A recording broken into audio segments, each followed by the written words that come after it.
வணக்கம். இன்னைக்கு ஒரு முக்கியமான ஒரு விஷயத்த உங்களோட ஷேர் பண்ணிக்கணும்னு எனக்கு ரொம்ப ஆசை. ஏன்னா நான் இன்னைக்கு அவ்வளவு கஷ்டப்பட்டேன். என்ன அப்படின்னா, ஒரு பொருளை ஒரு இடத்துல வச்சுட்டு அதை தேடி எடுக்கிறதுக்குள்ள நான் பட்ட பாடு அப்படி சான்ஸே இல்லை. 1.5 மணி நேரம் எனக்கு வேஸ்ட் ஆச்சு. இமேஜின் பண்ணி பாருங்க, ஒரு 1.5 மணி நேரம் வேஸ்ட் ஆயிடுச்சு அப்படின்னா, அந்த பொருளை கரெக்டான இடத்துல வச்சிருந்து அதை ஞாபகமா அதே இடத்துல இருந்து எடுத்திருந்தா இந்த இஷ்யூஸ் எல்லாம் வந்திருக்காது இல்லையா?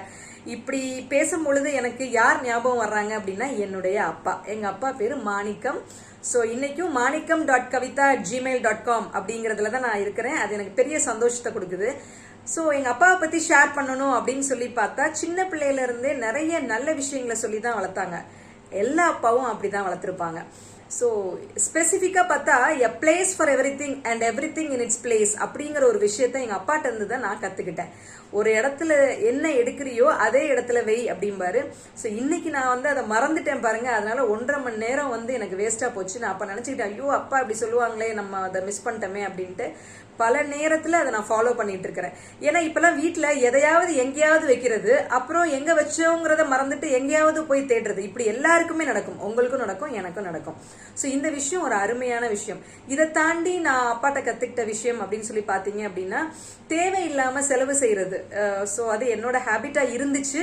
பட் இப்ப நான் ஐ ஸ்டார்டட் கரெக்டிங் இட். என்ன பண்ணுவேன் அப்படின்னா, லக்ஸூரியஸா இருக்கணும் அப்படிங்கிறதுக்காக கொஞ்சம் பணம் கையில நிறைய புழங்கும் பொழுது அதை ஹேண்டில் பண்ண தெரியல அப்படிங்கறதோட, நல்ல ஜாலியா இருக்கலாமே, என்ன பண்ண போறோம் அப்படின்னு நினைப்பேன்.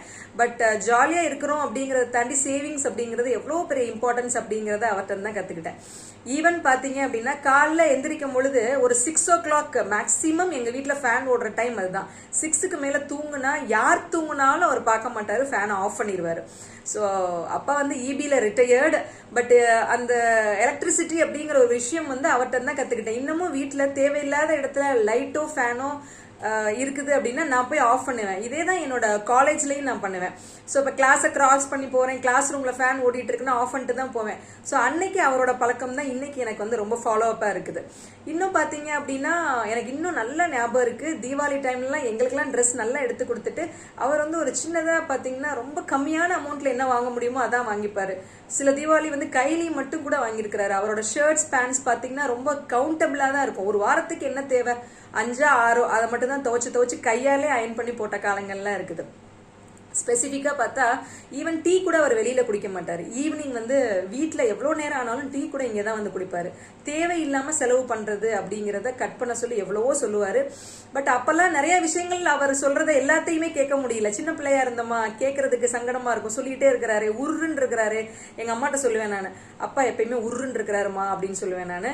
பட் அந்த உருன்னு இருக்கிறதுக்கு இப்பதான் எனக்கு மீனிங் தெரியுது. இப்ப நான் எங்க அப்பாவுக்கு சம்டைம்ஸ் கால் பண்ணி நான் சொல்லுவேன், அப்பா நான் இந்த டைம்ல உங்களை நினைச்சேன்ப்பா, நான் ரொம்ப மிஸ் பண்ணிட்டேன்ப்பா, உங்களை தான்ப்பா நான் என் பிள்ளைங்கள்ட்ட எல்லாம் சொல்றேன் அப்படின்லாம் சொன்னா கூட, திருப்பியும் அந்த அப்பாவுக்கு சின்ன பிள்ளையா போய் வாழ்க்கை நடத்துறது அப்படிங்கிறது இப்ப நடக்க முடியாத ஒரு விஷயம் தானே. அவங்க ஒரு ஊர்ல இருக்காங்க, நான் அங்க போய் அவங்கள பார்க்கலாம், இல்ல அவங்க இங்க வரலாம். ஆனா நம்மளோட ஏஜ், அந்த சின்ன வயசுல அவங்க சொல்றதை கேட்டு நடக்கிறதுங்கிறது யோசிச்சு பார்க்கும்போது ஆனந்தமா இருக்குது. பட் மிஸ் பண்ணிட்டோம் அப்படின்னு தோணுது. சோ இதெல்லாம் எதுக்கு சொல்றேன் அப்படின்னா, எங்க அப்பா மட்டும் இல்ல, உங்க அப்பாவும் இப்படிதான் இருப்பாங்க. ஸோ ஒருவேளை நீங்க சின்ன பிள்ளைங்களா, இல்ல ஸ்டூடெண்ட்ஸா, இல்ல ஜூனியர்ஸா இருக்கிறீங்க அப்படின்னா, அப்பாவை சொல்ற சொற்களை மிஸ் பண்றீங்க அப்படின்னா, தயவு செய்து கொஞ்சம் கேளுங்க. ஏன்னா ரொம்ப நாள் கழிச்சு போகும் பொழுது நம்ம அதை திருப்பி போய் எக்ஸ்பீரியன்ஸ் பண்ண முடியாது. நம்ம வேணா இந்த எக்ஸ்பீரியன்ஸ் எல்லாத்தையும் ஷேர் பண்ணலாமே தவிர்த்து நம்ம போய் அதை எக்ஸ்பீரியன்ஸ் பண்ண முடியாது. ஸோ சின்ன குழந்தைங்களா இருக்கிறீங்க அப்படின்னா, கட்டாயம் அப்பா சொல்றதை கேளுங்க. அதுல நிச்சயமா வேல்யூபிளான ஒரு விஷயம் இருக்கும். அப்படிங்கறத ஷேர் பண்ணணும் அப்படிங்கறது தான் என்னோட மனசோட ஆசை. So thank you so much.